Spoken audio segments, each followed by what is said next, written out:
Assalamualaikum warahmatullahi wabarakatuh. Selamat siang Bu Ake. Baik, sebelumnya perkenalkan nama saya Aziah Sianingrum dengan NIM 142230163 dari kelas EHH. Dan maksud saya di sini untuk merecord adalah ingin mempresentasikan hasil pekerjaan saya mengenai ujian tengah semester akuntansi manajemen yang sudah Ibu berikan.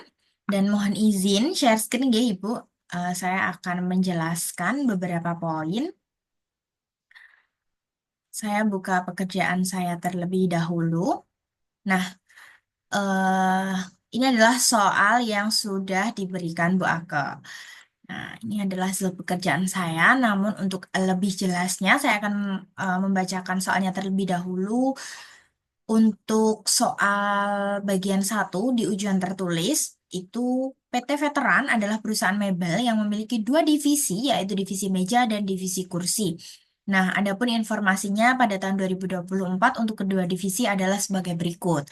Unit produknya untuk divisi meja ada 112, sedangkan divisi kursi 215, untuk unit soldnya 100, untuk divisi meja dan divisi kursi adalah 188. Selling price per unitnya untuk divisi meja 150.000, sedangkan divisi kursi 65.000. Kemudian variable cost per unitnya 35.000 untuk divisi meja dan 12.000 untuk divisi kursi. Selanjutnya variable cost per unit di direct labor itu ada 42.000 untuk divisi meja dan 21.000 untuk divisi kursi.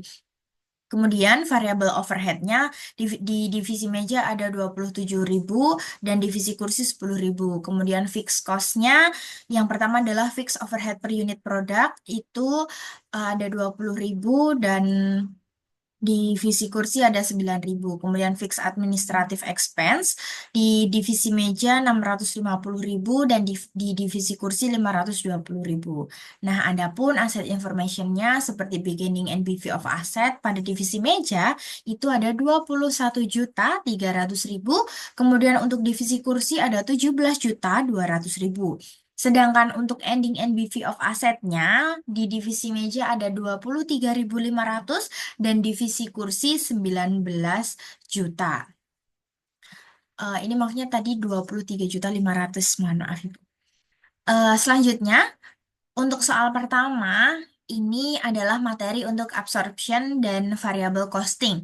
Nah, bagian A, Bu Ake meminta kami untuk menghitung unit product cost, kemudian value of ending inventory, operating income dari masing-masing divisi dengan metode absorption costing dan variable costing.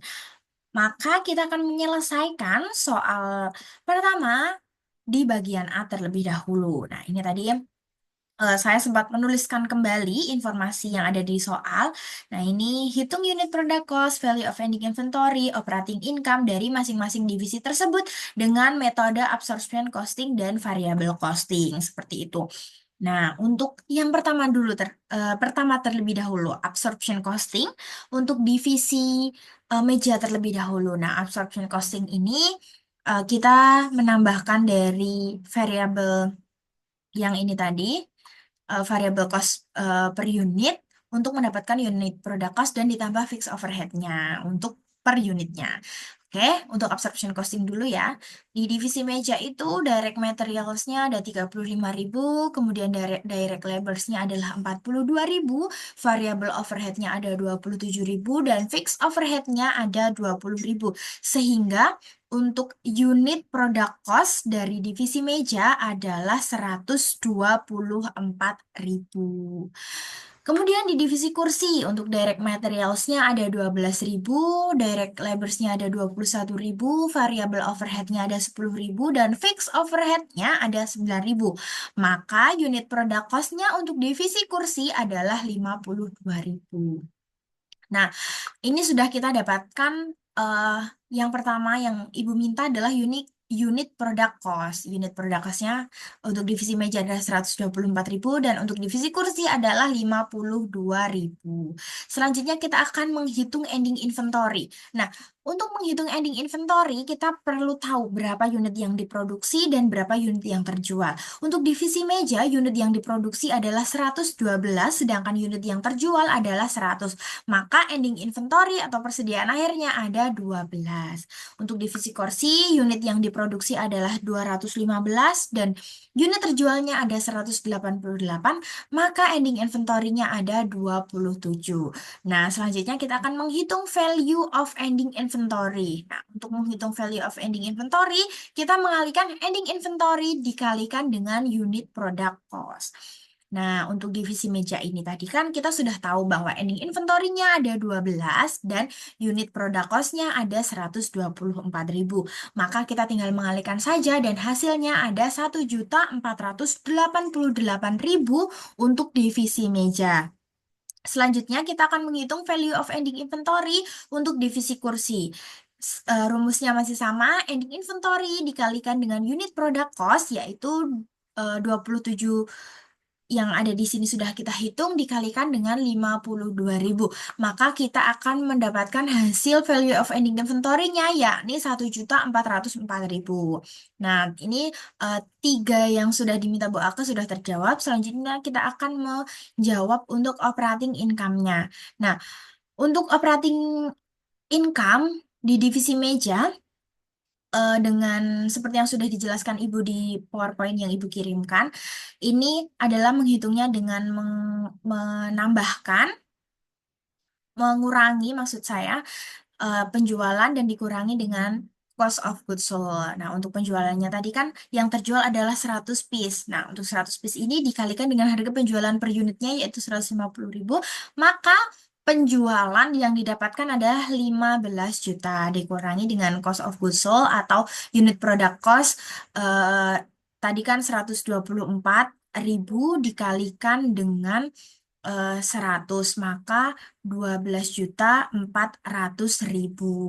15 juta dikalikan, mohon maaf, 15 juta dikurangi dengan 12.400, maka gross marginnya adalah 2.600.000. Nah, kemudian ini dikurangi dengan selling and ads expense. Ini kayak biaya-biaya untuk iklan seperti itu. Maka kita mengurangkan lagi. Dari gross margin ini tadi 2.600.000 dikurangi dengan selling and ads expense yaitu 650.000. Seperti yang sudah diketahui di soal, ini ada fixed administrative expense. Itu kayak yang buat iklan-iklan tadi. Nah, itu maka diperoleh operating income-nya untuk divisi kursi adalah 1.950.000 seperti itu. Kita akan move kepada divisi kursi. Nah, untuk divisi kursi ini rumusnya masih sama dengan divisi meja tadi. Kita akan menghitung operating income-nya. Nah, untuk sales, produk yang berhasil dijual, ini kok nggak bisa ke atas ya. Gini nih, oke. Untuk sales adalah 165.000 dikalikan dengan 188 untuk produk yang berhasil dijual menghasilkan 12.220.000, kemudian dikurangi dengan cost of goods sold itu 52.000 dikalikan 188, maka menghasilkan 9.776.000, dan ini dikurangi dan mendapatkan gross margin sebesar 2.444.000. Nah, dari gross margin ini kita masih mengurangi lagi dengan administratif atau biasa disebut dengan selling and ads expense atau biaya pengiklanan atau biaya administrasi seperti itu ada 520.000 dan mendapatkan hasil untuk operating income pada divisi kursi adalah 1.924.000. Nah, untuk absorption semuanya sudah selesai. Selanjutnya kita akan move di variable costing. Untuk variable costing ini direct materials-nya di divisi meja ada 35.000, kemudian direct labor-nya pada divisi meja 42.000 dan variable overhead-nya 27.000. Maka unit product cost-nya untuk divisi meja adalah 104.000. Dan kita akan move lagi nih teman-teman ke divisi kursi. Untuk divisi kursi, direct materialsnya ada 12.000 dan direct labornya ada 21.000 dan variable overheadnya ada 10.000. Maka unit produk costnya untuk divisi kursi ada 43.000. Selanjutnya, kita akan menghitung ending inventory masih sama dengan absorption tadi, yaitu mengurangi produk yang berhasil diproduksi dengan yang berhasil dijual, maka mendapatkan eh, nilai dari ending inventory. Jadi yang berhasil diproduksi adalah 112 untuk divisi meja dan dikurangi dengan 100, maka ending inventory untuk divisi meja adalah 12. Sedangkan untuk divisi kursi adalah 215 yang berhasil diproduksi dan yang berhasil dijual ada 188. Maka ending inventory-nya adalah 27. Selanjutnya kita akan menghitung value of ending inventory. Rumusnya masih sama, ending inventory dikalikan dengan unit product cost. Ending inventory-nya 12, unit product cost-nya 104.000. Ini berbeda di unit product cost saja, teman-teman. Nah, jadi hasilnya adalah 1.248.000 itu adalah untuk divisi meja. Selanjutnya untuk divisi kursi adalah inventory dikalikan dengan unit product cost, yakni 27 dikalikan dengan 43.000. Maka value of ending inventory-nya ada 1.161.000. Nah, kita akan melanjutkan di operating income nih teman-teman. Nah, di operating income ini kita yang pertama adalah menghitung untuk divisi meja terlebih dahulu. Nah, untuk divisi meja ini kita menghitung produknya terlebih dahulu yang berhasil dijual. Untuk penjualannya 150.000 dikalikan dengan 100 produk yang berhasil dijual. Maka nilai dari produk yang berhasil dijual adalah 15 juta. Kemudian ini masih dikurangi dengan variable expense. Variable expense itu adalah variabel COGS atau cost of goods sold atau berapa sih yang dikeluarkan untuk memproduksi barang tersebut. Nah, satu produk atau unit produk cost-nya itu tadi kan 104.000 nih teman-teman, dikalikan dengan yang berhasil dijual adalah 100, maka dikurangi dengan 10.400.000. Maka itu sudah bisa disebut dengan contribution margin. Nah, untuk contribution marginnya adalah 4.600.000. Nah, ini nanti masih dikurangi lagi dengan fixed expense. Nah, apa aja sih yang ada di fixed expense itu? Jadi yang ada di fixed expense itu ada fixed overhead atau yang biasanya disebut dengan FOH. Kita tidak dimasukin di atas, maka dimasukin di operating income ini, teman-teman. Nah, di fixed overhead-nya ini adalah keseluruhan yang berhasil diproduksi 20.000 dikalikan dengan keseluruhan produksinya itu adalah 112.000, maka didapatkan 2.240.000 dan masih dikurangi lagi nih sama fixed administrative expense atau yang buat iklan dan lain-lain tadi itu sebanyak 650.000. Nah, total dari keseluruhan fixed overhead dan fixed administrative expense-nya ini adalah 2.890.000. Dari 4.600.000 ini dikurangi 2.890.000, maka menghasilkan operating income untuk divisi meja adalah 1.710.000. Selanjutnya kita akan move kepada divisi kursi.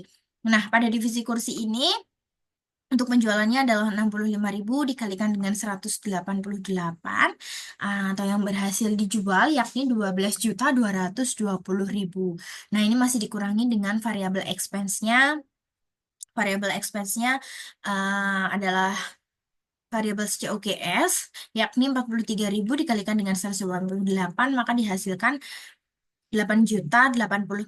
Maka contribution marginnya adalah 4.136.000. Dan ini juga masih dikurangi ya teman-teman untuk fixed expense-nya yakni FOH dan fixed selling and administrative itu totalnya ada 2.455.000. Maka 4.136.000 ini dikurangi dengan 2.455.000 ini menghasilkan operating income sebanyak 1.681.000. Seperti itu. Selanjutnya ada pertanyaan lagi nih. Mengapa terdapat perbedaan laba operasi antara kedua metode tersebut? Divisi mana yang paling menguntungkan berdasarkan masing-masing metode tersebut? Nah, mengapa sih terdapat perbedaan dari kedua metode? Karena pada metode absorption costing ini menerapkan semua bagian produksi termasuk fixed overhead ke produk. Nah, yang absorption costing ini tadi kan FOH-nya itu dianggap sebagai biaya produk dan ditetapkan ke produk yang menggunakan tarif FOH yang telah ditentukan sebelumnya. Dan ini tentunya hanya dibebankan saat produk terjual. Kalau produknya belum terjual, jadi FOH-nya itu belum dibebankan, maka terjadi perbedaan laba di sini. Kemudian FOH ini digunakan juga untuk membuat suatu produk, sehingga perlu ditetapkan secara proporsional. Kalau belum terjual, FOH ya belum dibebankan. Kayak gitu. Nah, setelah periode berakhir dan misalnya terjadi kelebihan produksi, FOH juga akan disimpan sebagai inventaris di akhir periode.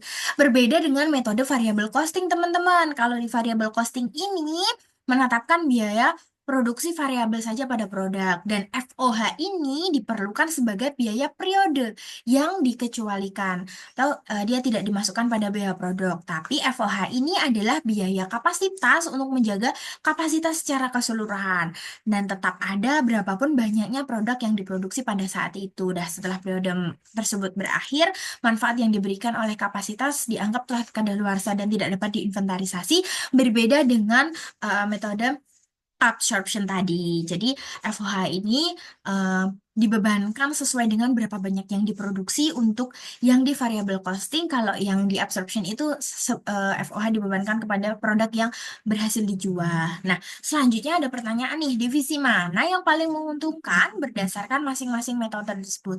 Nah, pada kedua metode ini divisi majalah yang paling menguntungkan dibandingkan divisi kursi. Karena apa? Karena metode absorption ini labanya 1.950.000 dan ini jauh lebih besar daripada divisi kursi yang labanya hanya 1.924.000. Kemudian pada metode eh, variabel costing itu laba divisi meja juga paling banyak yakni 1.710.000 dibandingkan dengan divisi kursi hanya 1.681.000. Jadi kesimpulannya adalah divisi yang paling menguntungkan untuk kedua metode adalah divisi meja.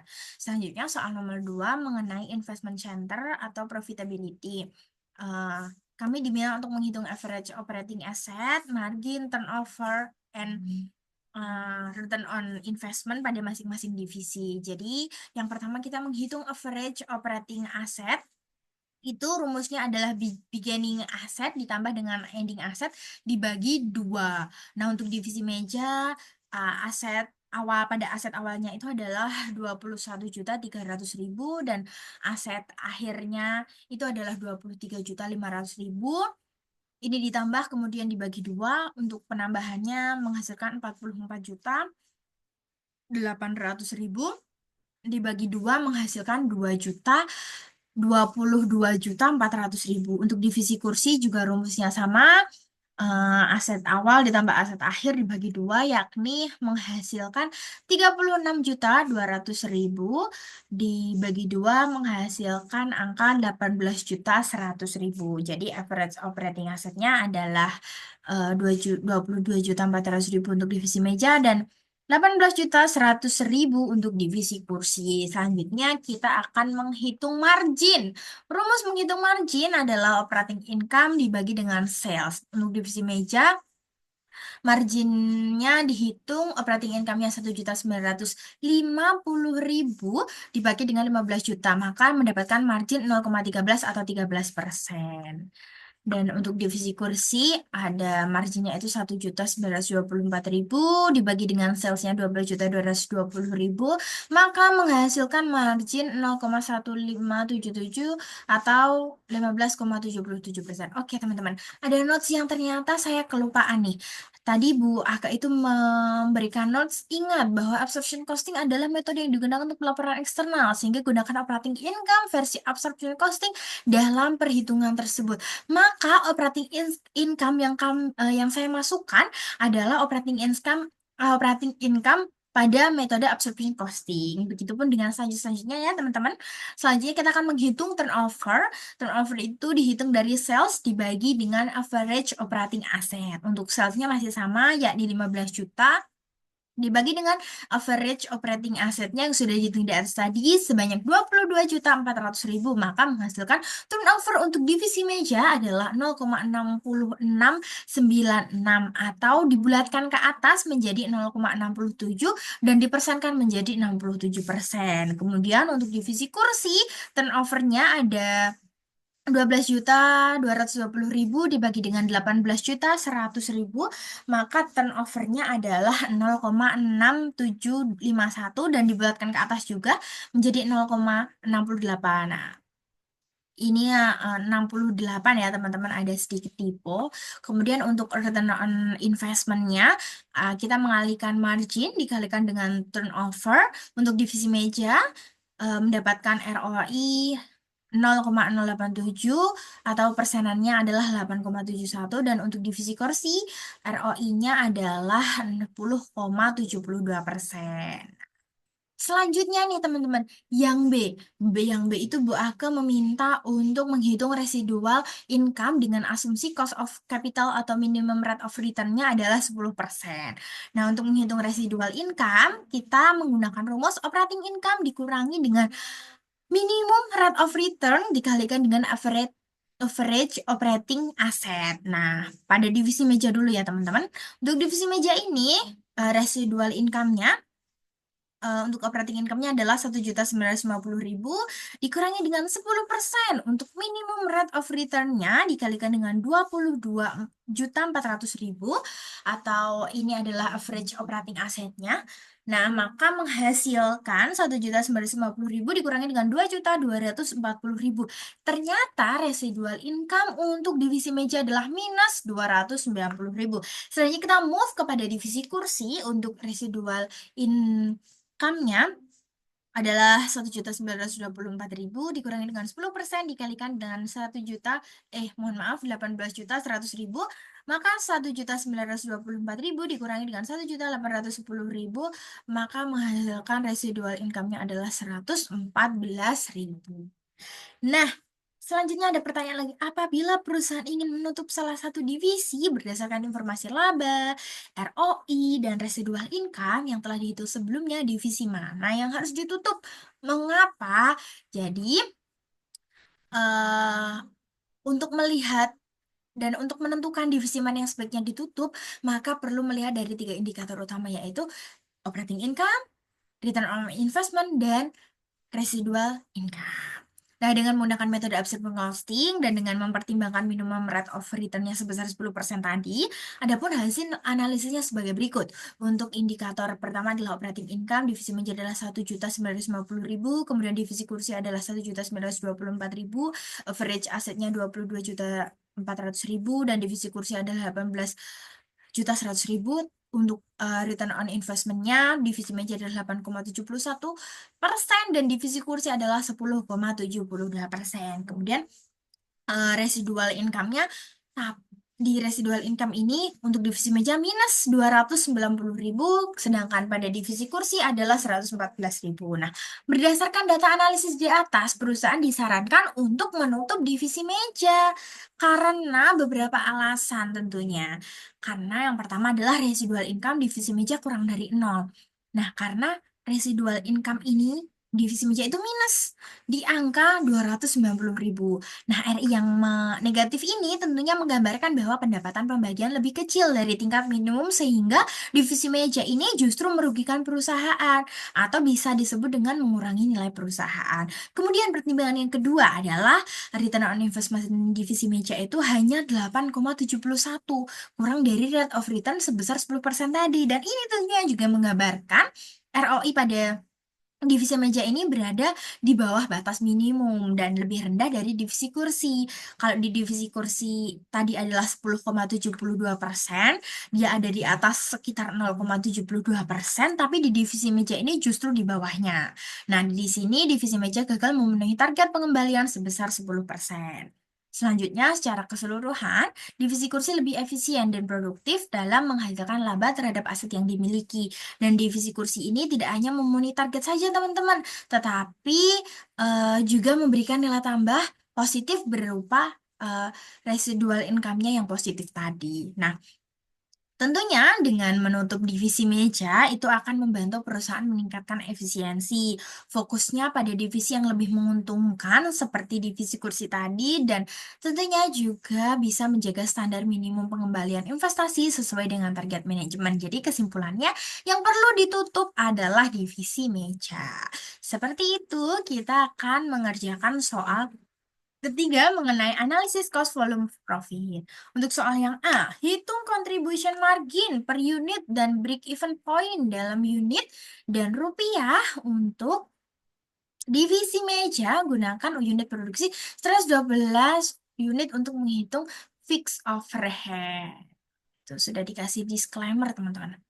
Oke, selanjutnya kita akan menghitung. Yang pertama adalah contribution margin per unit. Contribution margin per unit adalah dengan mengurangkan eh, penjualan per unitnya tadi dikurangi dengan unit produk cost. Penjualan per unitnya adalah 150.000, dikurangi unit produk costnya adalah 104.000, maka contribution margin per unitnya adalah 46.000. Kemudian break even point dalam unit adalah dengan membagi total fixed cost dibagi dengan contribution contribution margin per unit. Nah, total fixed cost-nya adalah menambahkan fixed overhead dan fixed administrative expense-nya tadi. Fixed overhead-nya atau FOH-nya itu ada 2.240.000. Ditambah dengan fixed administrative expense-nya adalah 650.000. Maka menghasilkan angka 2.890.000 dibagi dengan contribution margin per unitnya sebesar 46.000, maka dihasilkan 62,83 dibulatkan ke atas menjadi 63 unit. Break even point dalam unit. Selanjutnya adalah break even point dalam rupiah. Itu adalah mengalihkan break even point per unit dikalikan dengan penjualan per unitnya yaitu 150.000. BEP-nya 63 dikalikan dengan 150.000 maka menghasilkan 9.450.000. Ini adalah break even point dalam rupiah. Selanjutnya, pertanyaan yang bagian B, jika perusahaan menargetkan laba sebelum pajak sebesar 10 juta untuk divisi meja, berapa unit meja yang harus dijual untuk mencapainya? Nah, untuk target penjualan per unit itu dapat dihitung sebagai berikut. Total fixed cost ditambah dengan target laba yang 10 juta ini tadi dibagi dengan contribution margin per unit. Untuk total fixed cost-nya yang penambahan FOH FOH dengan fee administratif ini dengan 2.890. Nah, ditambahkan dengan eh, target laba itu 10 juta dibagi dengan contribution margin per unitnya 12 ini ditambah 12.890.000 dibagi dengan 46.000 menghasilkan 280,22 atau dibulatkan ke atas yaitu 281 unit. Nah, untuk mencapai laba sebelum pajak sebesar 10 juta, perusahaan itu harus menjual minimum 281 unit meja. Seperti itu. Selanjutnya kita move ke bagian C. Jika perusahaan hanya mampu menjual 90 unit, berapa laba atau rugi yang dapat diperoleh? Nah, untuk menghitung itu, kita perlu menghitung contribution margin total dikurangi dengan fixed cost. Nah, untuk margin totalnya adalah contribution margin per unit dikalikan berapa unit yang mampu dijual, yakni 46.000 dikalikan dengan 90 unit, maka menghasilkan 4.140.000. Kemudian dikurangi dengan fixed overhead dan fixed administratif itu 2.890, maka 4.140.000 dikurangi dengan 2.890.000 menghasilkan 1.250.000. Jadi ini kesimpulannya dia adalah laba. Jika perusahaan hanya mampu menjual 90 unit meja, maka akan tetap memperoleh laba sebesar 1.250.000. Oke teman-teman, kita sudah mencapai di soal terakhir nih. Di soal nomor 4, mengenai keputusan taktis. PT Veteran mendapat 2 tawaran pesanan khusus dari perusahaan lain. Tawaran satu adalah pesanan 400 unit kursi di harga 57.000 yang akan menimbulkan biaya tambahan nih sebanyak 1 juta untuk membayar lembur karena kapasitas produksinya itu kurang. Kemudian tawaran yang kedua adalah pesanannya itu 300 unit kursi di harga 54.000 tapi tidak memerlukan biaya lembur karena masih dalam kapasitas produksi normal. Yang menjadi pertanyaan adalah hitung dan bandingkan laba yang diperoleh dari kedua perusahaan khusus tersebut dan tentukan mana yang lebih menguntungkan untuk diambil perusahaan. Kita harus menghitung tawaran yang pertama dulu untuk selling price untuk 400 unit kursi dengan harga per unitnya adalah 57 adalah kita mendapatkan selling price atau penjualan atau sales yang biasa disebut dengan sales itu adalah 22.800.000. Kemudian kita perlu mengurangi dengan variabel cost. Tapi kita hitung dulu ya variabel cost per unitnya sama seperti ini dari material, dari lebar, variable overhead itu semuanya totalnya adalah 43.000. Nah, kita menghitung total profit untuk tawaran pertama dulu nih. Untuk salesnya tadi 22.800.000 dikurangi dengan variable cost untuk keseluruhan, jadi 43.000 ini dikalikan dengan 400 piece dan dikurangi lagi dengan additional cost atau biaya tambahan karena dia tidak mencapai kapasitas tadi. Jadi 22.800.000 dikurangi variable cost-nya untuk 400 unit adalah 17.200 dikurangi dengan additional cost tadi adalah 1 juta. Maka total profit untuk tawaran pertama adalah 4.600.000. Kemudian untuk tawaran kedua selling price-nya karena yang mampu dijual adalah 300 maka dikalikan dengan 54.000 untuk satu produk penawaran tadi. Menghasilkan sales atau selling price untuk 300 unitnya adalah 16.200.000. Untuk variable cost per unitnya 43.000 ini masih sama. Nah, total profitnya sales dikurangi variable cost berbeda dengan tawaran satu tadi tidak dikurangi dengan additional cost karena pada tawaran kedua ini tidak ada biaya tambahan. Jadi sales dikurangi dengan 300 dikalikan dengan 43.000 maka dari 16.200.000 ini dikurangi dengan 12.900.000 menghasilkan total profit untuk tawaran kedua adalah 3.300.000. Jadi yang ini tadi 4.600.000 dan yang tawaran kedua adalah 3.300.000, maka tawaran satulah yang akan diterima oleh perusahaan. Karena apa? Karena menghasilkan profit yang lebih besar dibandingkan tawaran dua, yakni di angka 4.600.000 untuk tawaran satu dan 3.300.000 untuk cukup sekian dari saya. Ada kurang dan lebihnya mohon dimaafkan. Wassalamualaikum warahmatullahi wabarakatuh. Terima kasih teman-teman doa ke. Terima kasih.